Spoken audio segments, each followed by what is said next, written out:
பூமியோட அழிவு எப்படி இருக்கும், அதுலயும் குறிப்பா பூமியில உள்ள உயிரினங்களோட அழிவு எப்படி இருக்கும், எப்போ ஆரம்பமாகும்? ஜப்பானை சேர்ந்த டோஹோ பல்கலைக்கழகம் நாசாவோட சேர்ந்து ஒரு ஆராய்ச்சி பண்றாங்க. அதுல 4 லட்சம் கம்ப்யூட்டர் சிமுலேஷன்ஸ் கிட்ட ரன் பண்ணி பாக்குறாங்க. அதோட முடிவுல பூமியில உள்ள ஆக்சிஜன் எல்லாமே காலியாகி அதன் விளைவா உயிரினங்கள் எல்லாம் அழிய ஆரம்பிக்கும் அப்படின்னு கண்டுபிடிக்கிறாங்க. இப்போ பூமி முழுக்க 21% மேல ஆக்சிஜன் இருக்கும் போது அவ்வளவு ஆக்சிஜனும் எப்படி காலியாகும்? அது எப்ப காலியாக ஆரம்பிக்கும்? இப்போ இவ்வளவு ஆக்சிஜன் காலியாகி உயிரினங்கள் அழிய ஆரம்பிச்சாலும் ஒரு சில உயிரினங்களால அப்ப கூட உயிர் வாழ முடியும் அப்படின்னு சொல்றாங்க. அது எப்படி? பூமியோட அழிவு, அதுல இந்த உயிரினங்களோட அழிவு, இதெல்லாம் எப்ப நடக்கும், எப்படி நடக்கும்? இதை பத்தி தான் இன்னைக்கு நம்ம ஸ்ட்ரீட் லைட் வீடியோல பார்க்க போறோம்.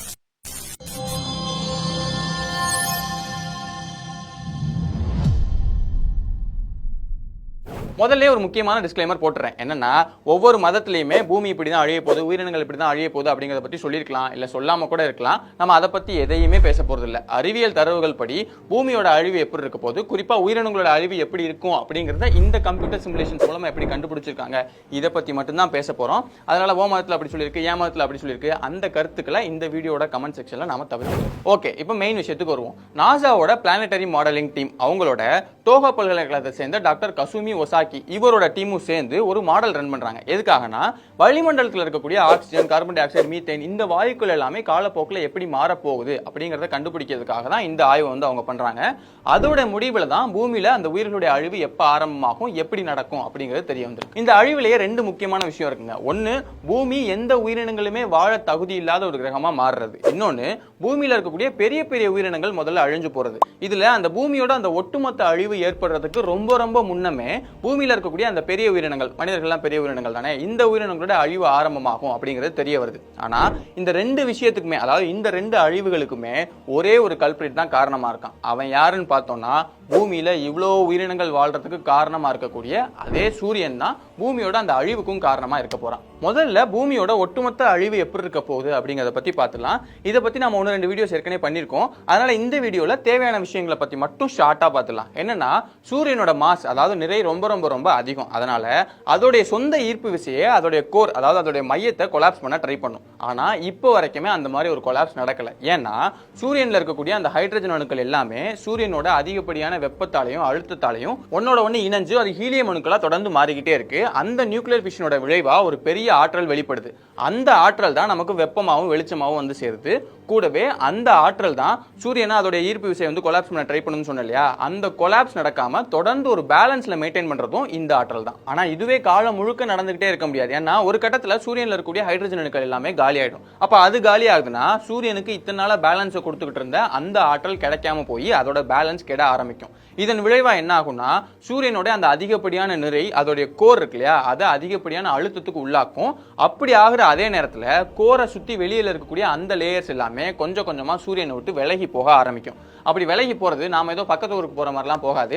நம்ம பக்கத்து நாடுகளுக்கு எல்லாம் போனோம்னா எவ்வளவு தூரத்துக்கு போகும், அதே மாதிரி இதுவும் ரொம்ப தூரத்துக்கு பயணிச்சு அப்படியே போயிட்டே இருக்கும். அப்படி விலகி போறது மெர்க்குரி, வீனஸ், இந்த கிரகங்கள்லாம் தனக்குள்ள வாங்கிக்கிட்டு பூமி வரைக்கும் வந்து சேர்ந்துரும். இந்த நிலையை தான் ரெட் ஜெயின், இவங்க இல்ல, ரெட் ஜெயின் ஸ்டார் அப்படிங்கிற நிலைக்கு வந்து சேர்ந்துரும். இது சூரியன்ல மட்டும் இல்லாம சூரியன் மாதிரியே அதே நிறையுள்ள மற்ற நட்சத்திரங்களையும் இதே தான் நடக்கும். இதுக்கப்புறம் நிறைய விஷயங்கள் அதுல நடந்து அது ஒரு கட்டத்துல ஒயிட் டார்க் ஸ்டாரா மாறிடும். சூரியன் இப்படி ஒயிட் டார்க் ஸ்டார் நிலைக்கு வந்து சேர்றதுக்குள்ள இன்னும் நிறைய விஷயங்கள்லாம் நடக்கும். நான் ரொம்ப டீடைல்டா பேசல, ஏன்னா இதை பத்தி ஏற்கனவே நம்ம ஒரு வீடியோ பண்ணிருக்கோம். இந்த வீடியோக்கு எவ்வளவு தேவையோ அதை பத்தி மட்டும் தான் பேசியிருக்கோம். ஒருவேளை அதை பத்தி நீங்க ரொம்ப டீடைலா தெரிஞ்சுக்கணும்னு நினைச்சீங்கன்னா அதை பத்தி நம்ம ஏற்கனவே ஒரு வீடியோ பண்ணிருக்கோம், சம்சுதீன் தான் பண்ணிருப்பாரு. அந்த வீடியோக்கான லிங்க் கூட நான் மேல தரேன். இந்த வீடியோ முடிச்சு நீங்க அந்த வீடியோ கூட பார்க்கலாம். ஓகே, இப்போ மெயின் விஷயத்துக்கு வருவோம்.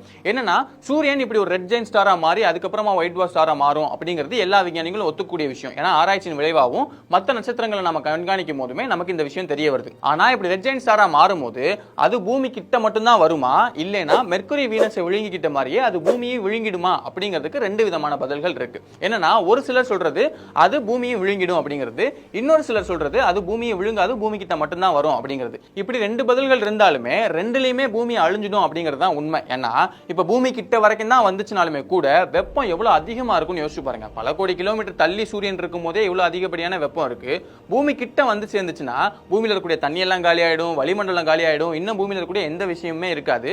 பூமி ஒரு எரிஞ்சு போன பாறை பந்து நிலையில தான் கடைசியா வந்திருக்கும். அந்த நிலையில பூமியில உயிர்கள் இருக்குமா அப்படின்னு கேட்டா அதுக்கு வாய்ப்பே இல்லை அப்படின்னு தான் விஞ்ஞானிகள் சொல்றாங்க. இந்த நிலையை சூரியன் அடையிறதுக்கு இப்போ இருந்து 5 பில்லியன், அதாவது 500 கோடி ஆண்டுகள் வரைக்கும் ஆகும்.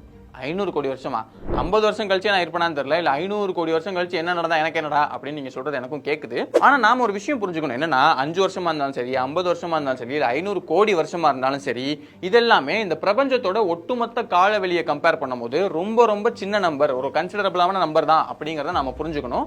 அதே மாதிரி இந்த பூமி எப்படி அழிய போகுது அப்படிங்கறதையும் நாம கண்டிப்பா தெரிஞ்சுக்கணும். ஓகே, பூமியோட அழிவு எப்படி இருக்கும் அப்படிங்கறத தெரிஞ்சாச்சு. இப்போ இதுல மனிதர்கள் மாதிரியான பெரிய உயிரினங்களோட அழிவு எப்ப நடக்கும் அப்படின்னு அந்த டோஹோ பல்கலைக்கழகம் ஆராய்ச்சியில் தெரிய வந்திருக்கு இல்லையா, அதை பத்தி பார்ப்போம்.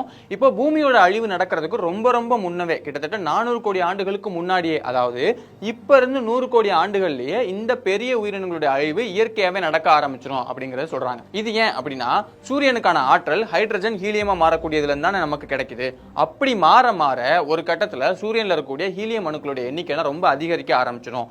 அப்படி அதிகரிக்கும் போது சூரியன்ல இருந்து வரக்கூடிய வெப்பமும் அதோடைய வெளிச்சமும் ரொம்பவே அதிகமாயிடும். எந்த அளவுக்குனா, இப்ப நமக்கு கிடைக்கக்கூடிய வெப்பத்தையும் வெளிச்சத்தையும் விட 10% அதிகமா சூரியன்ல இருந்து வர ஆரம்பிக்கும். இப்படி சூரிய ஒளியும் வெப்பமும் அதிகமாயிட்டே போறதுனால பூமியில இருக்கக்கூடிய தண்ணி எல்லாம் நீராவியாகக்கூடிய அந்த ப்ராசஸ் இப்ப நடக்கிறத விட ரொம்ப அதிகமான வேகத்துல நடக்க ஆரம்பிக்கும். அதனால பூமியில மழை பொழிவோட அளவும் அதிகமாகும்.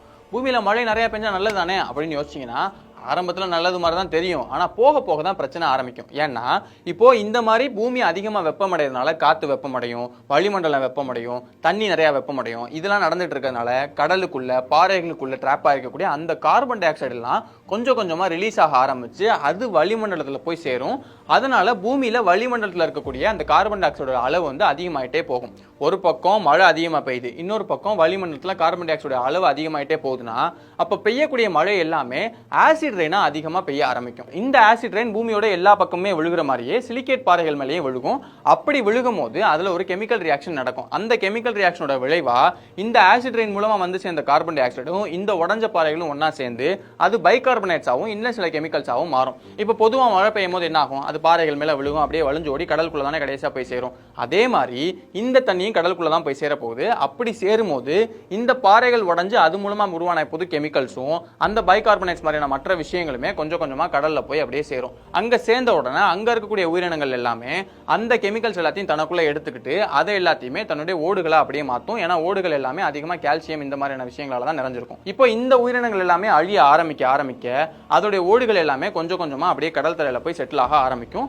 இந்த வகையில கார்பன் டை ஆக்சைடு எல்லாமே அந்த கடலுடைய அடிப்பாகத்துல கொஞ்சம் கொஞ்சமா செட்டில் ஆக ஆரம்பிக்கும். இது ஏதோ 1 வருஷம் 2 வருஷம் தான் நடக்க போகுது அப்படின்னா பெரிய பிரச்சனை இல்லை. ஆனா சூரியனோட ஒளி தொடர்ந்து அதிகரிச்சுக்கிட்டே தான் இருக்க போகுது அப்படிங்கிறப்போ இந்த ப்ராசஸ் தொடர்ந்து நடந்துகிட்டே இருக்கும். இப்போ இந்த ஒட்டுமொத்த சைக்கிள்லயுமே அதோட ஆரம்ப கட்டத்துல வளிமண்டலம் முழுக்கவே கார்பன் டை ஆக்சைடு அளவு அதிகமாயிட்டு போற மாதிரி தான் தெரியும். ஆனா போக போக இந்த கார்பன் டை ஆக்சைடு எல்லாமே கடலுக்கு அடியில ட்ராப் ஆக என்ன ஆகும்னா, வளிமண்டலத்தில் இருக்கக்கூடிய ஒட்டுமொத்த கார்பன் டை ஆக்சைடும் கொஞ்சம் கொஞ்சமா குறைய ஆரம்பிச்சு ஒரு கட்டத்துல இல்லவே இல்லை அப்படிங்கிற நிலைக்கு வந்து சேர்ந்துரும். ஏன்னா எல்லாமே கடலுக்கு அடியில ட்ராப் ஆகிட்டே இருக்கும். இப்படி நடக்கிறதுனால செடிகளுக்கு தேவையான கார்பன் டை ஆக்சைடு கிடைக்கிறது கம்மியாகிட்டே போகும். அப்ப செடிகள் ஆக்சிஜன் உற்பத்தி பண்றதும் தொடர்ந்து குறைஞ்சுக்கிட்டே போகும்.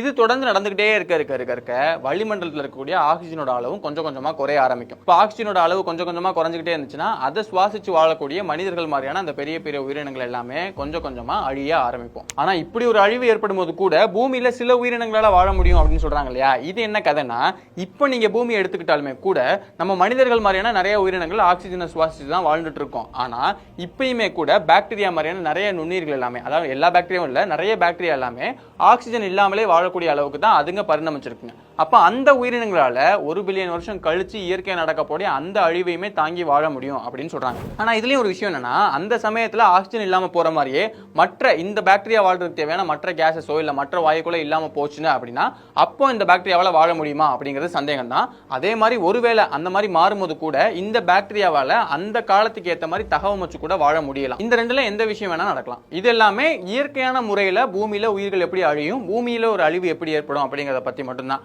ஆனா செயற்கையா எப்படி வேணா ஒரு அழிவை நம்மளால ஏற்படுத்த முடியும். இன்னொரு நாடுகள் மேல குண்டு போடலாம், இல்ல பயோ வெப்பனை யூஸ் பண்ணி அவங்க மேல அவங்களை அழிக்க விஷயங்கள்லாம் பண்ணலாம், அணு ஆயுதங்களை ஏவலாம், இல்ல மிலிட்டரி மூலமா அவங்களை கொல்லலாம், நிறைய விஷயங்கள்லாம் இருக்கு. இத்தனை வருஷம் கழிச்சு தான் நம்ம அழியணும் அப்படிங்கிறதுக்குலாம் வேலையே இல்லை. நம்ம எப்ப வேணா நம்ம நம்மளே அழிச்சுக்கலாம். ஆனா இதெல்லாம் மிகப்பெரிய விஷயங்க. சின்ன சின்ன விஷயங்கள் கூட இருக்கு. அடுத்தவன் நடந்து போகும்போது கல்ல விட்டு எரியலாம், இல்லைன்னா அவன் நடந்து போகும்போது குழியை வெட்டி வைக்கலாம். இந்த மாதிரி நிறைய விஷயங்கள் கூட பண்ணி ஒட்டுமொத்த பூமியை அழிக்க முடியல கூட நமக்கு 6 அறிவு இருக்கு இல்லையா, அதனால நம்ம ஈஸியா மற்ற மனிதர்களை அழிச்சிட்டு மற்ற இனங்களை அழிக்கிறது, இந்த மாதிரியான விஷயங்கள்லாம் நம்மளால ஈஸியா பண்ண முடியும். அதனால யாருக்கு எப்படி பண்ணணும் அப்படின்னு தோணுதோ அவங்கலாம் ஜாலியா அந்த மாதிரியான விஷயங்கள்லாம் பண்ணி அடுத்தவங்களை ஈஸியா அழிச்சிட்டு பூமியில மனிதர்களே இல்லாம மாதிரி ஆக்கிங்க. என்னடா சம்பந்தமே இல்லாம பேசுறான் அப்படின்னு சொல்லி சிலருக்கு தோணலாம். ஆனா சம்பந்தப்பட்டவங்களுக்கு அது புரியும்.